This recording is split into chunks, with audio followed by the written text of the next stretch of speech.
All right, let's jump right in. Today, we're talking about a feeling that so many of us have every single day, but we can never quite put our finger on it. We are unpacking that constant, overwhelming buzz of our digital lives. You know exactly what I'm talking about, right?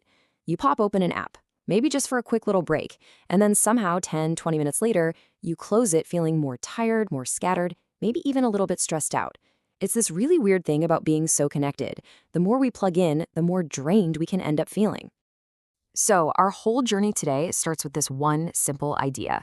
It seems like a pretty straightforward sentence, but believe me, it holds the key to understanding that feeling of digital overload. We're going to break down every single part of this to figure out what's really going on. Let's get into it. Okay, so first things first, if we're going to tackle this feeling, we've got to give it a name.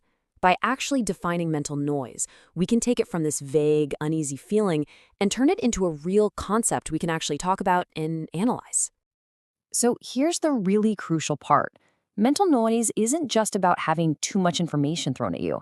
It's about cognitive overload from all that information competing with each other. It's the crazy collision of everything all at once. You see some serious news, then your friend's vacation photos, then a heartbreaking world event, then an ad for sneakers, and all the while you feel this pressure to have the right reaction to everything, all in the span of a 10-second scroll. So, does any of this ring a bell? I bet it does. You've got that constant itch to check your phone for updates. That emotional whiplash is so real, going from something tragic to something funny in a split second. And that nagging feeling of FOMO, that you're somehow falling behind. Or maybe it's just that you can't focus on anything real after you put your phone down. Look, these aren't personal weaknesses. They are the direct results of living in this noisy digital space. So, where does all this noise even come from? It's so easy to think it's just an unfortunate side effect of technology, but it's not an accident at all.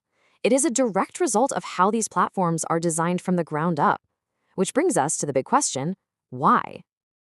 And this is where you see the real clash. On one side, you have what the platform wants, to maximize engagement, to make money from ads, and to keep your attention for as long as humanly possible. But to do that, they often create an experience for us, the user, that leads to information overload, constant distraction, and this really draining comparison culture. What's good for their bottom line isn't always good for our peace of mind. And they build this experience using features we see every single day. I mean, think about it. The infinite scroll is designed so you never have a natural place to stop. The algorithm is built to show you stuff that gets a strong reaction, not what's necessarily good for you. And every single notification, that's a tiny, deliberate interruption designed to pull you right back in. These aren't just features. They're basically noise amplifiers. Okay, so we know what the noise is and we know why it's there, but now let's get to the most personal part of our original idea. Who exactly is this noise affecting? Let's look at that phrase again, but this time, let's really focus on that last word, them. Using that word kind of creates a distance, doesn't it? As if this is a problem that happens to other people. But is that really the case? Who are they, anyway? Well, when we start to break it down, you realize them is really just us. We're just playing different roles at different times. Are you the passive scroller today, just kind of absorbing whatever the algorithm feeds you? Or are you the content creator, feeling that pressure to perform? Maybe you're the anxious observer, just watching drama unfold.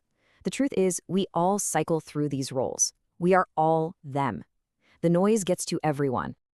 Okay, I know this can all feel a little bleak, but here's the good news. Just understanding the way this noise is built is the first massive step toward finding a solution. So, how do we turn down the volume? How can we start to find the valuable signal buried inside all that static?